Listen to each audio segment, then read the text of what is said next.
We have interviewed colleagues before, and you must be able to ask questions without fear or favor. Deputy Speaker, you'll go first. Thank you, Honorable Speaker. Honorable mbadi, I think this is within your forte. As you know, there's only two sources of revenue for government, which is borrowing or by taxing.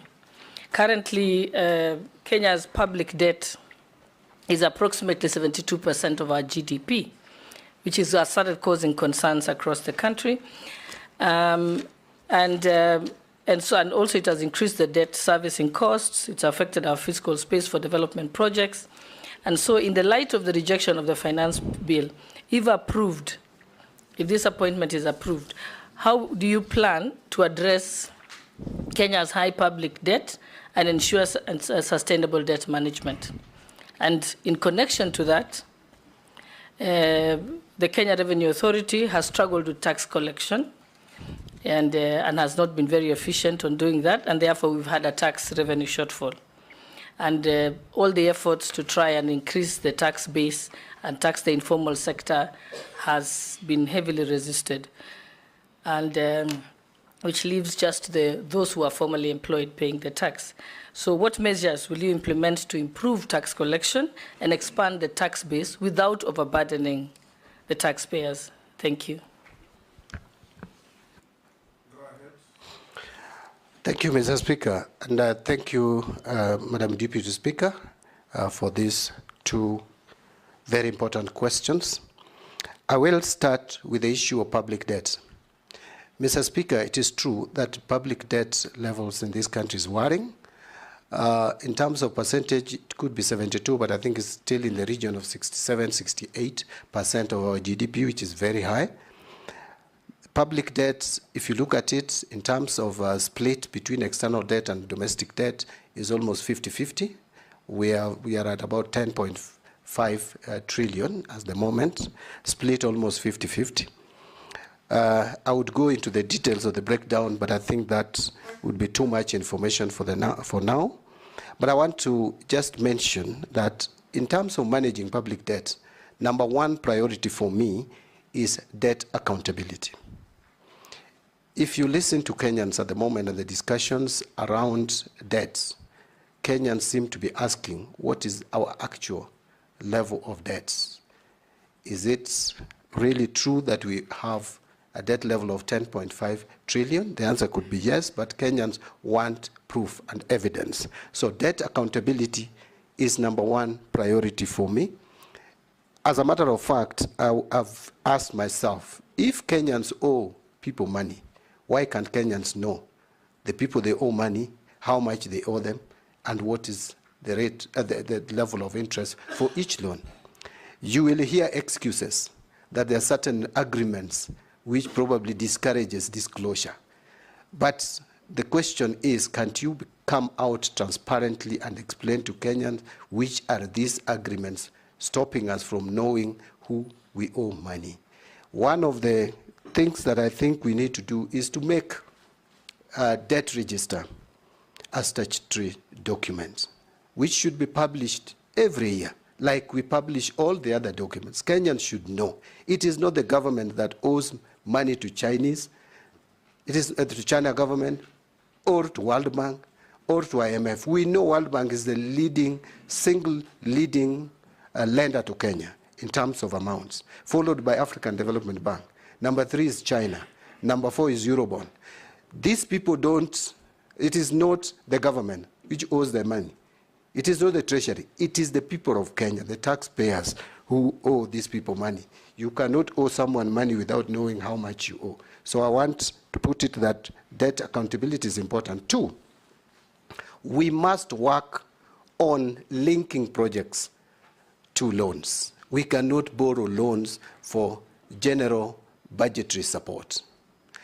Actually, where we lost it, Mr. Speaker and Madam Speaker and honorable members, is from 2014, we shifted our borrowing strategy from specific donor-funded projects to general support. What that means is that you do your maths, you calculate you do your estimate, and then you get your revenue, and whatever is remaining, you put to debt. So debt comes to this country, like the Eurobond, without going to specific projects. How then would you pay that loan if it does not fund value-adding projects or proper investment in public assets? So that is something that we must do. Going forward, I'm talking about now going forward, because what has happened. We'll have to deal with it, but going forward, that is what we must do. A lot has been said about revenue mobilization, and the focus has been that we should be changing tax rates, we should be increasing tax rates, we should be coming up with new taxes. I don't think that is the solution. The solution to tax mobilization or revenue mobilization should be targeting the tax collector, KRA. KRA is like a cow which we milk without feeding. We have a provision that 2% of our revenue should go towards building capacity of KRA, but we don't do it. Look at the system that KRA is using at the moment. It needs re-engineering. If you hear or you listen to those who are involved in collecting taxes, especially custom duties. Custom duties, we are losing a lot through smuggling, through counterfeit products, because we don't have a system. We don't have a system that is foolproof, a system that can help us manage some of these tax leakages. Remember, there was a time, and I'm sure many of us, almost all of us here are old enough, you'll remember, that there was a time when KRA had a very good policy of graduate recruitment into KRA, and they were properly trained, like even for 2 years. You must have properly trained tax experts. The way we are recruiting staff at KRA at the moment and deploying them needs to be relooked into. You cannot have people who are not properly trained to collect taxes from people who hire properly trained accountants to calculate their taxes. I also want to say that you need to look at the leadership and management of KRA in general. So one of my first tasks will be to make sure that I have a sitting with KRA to look at how we can reform that institution. Because there was a time in this country, not long ago, when we were collecting 18% of our GDP as taxes. Today it is 14%. If we could just increase from 14% to 18% of GDP, you will be adding about 600 billion to our revenue base. So you'll be reducing the fiscal deficit and the fiscal gaps that we have. But finally, you talked about the finance bill that has been lost. I want to tell Kenyans, please don't panic. Let us stop making Kenyans panic. Mr. Speaker, you have been here with me. In the 10th Parliament, and even some, I think up to 11th Parliament, finance bill used to be passed in September. We used to have 3 months into the financial year to pass finance bill. The minister then was allowed by law through revenue collection order to allow for some taxes, interim taxes to be collected. But the bottom line is the law could be in place in September, on September 30th. So there is no cause of alarm. We have a legal framework which is still obtaining. Yes, the Finance Act of 2023 has been declared unconstitutional, although I don't know whether I'm correct. That has been appealed. If that is correct, that is good. But still, we don't have a lacuna. In fact, Finance Bill is an omnibus amendment bill. We have about 5 or 6 legislations that Finance Bill usually amends. We have excise duty, we have excise duty, we have import duty, we have value-added tax, we have income tax, we have Tax Procedures Act, and then we have fees and levies.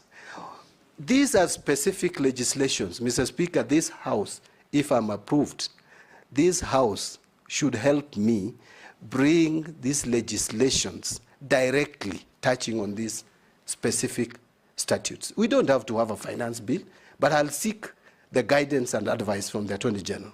But I believe the good provisions which have been lost by this bill, which are not contentious, and there are many, which can still help this country grow the economy, we can bring them as specific amendments to those acts with proper public, yes, to the Mother Act, with proper public participation. Because I think the problem we had was that the public felt there was no proper public participation, which we had, but maybe they felt they were not listened to. So we'll do the proper public participation on some of these provisions. Okay. I wanted to stop there, Mr. Speaker, but there was a question on KRA. I think I've combined them. You've combined? Yes, I've combined the two. Ichungwa,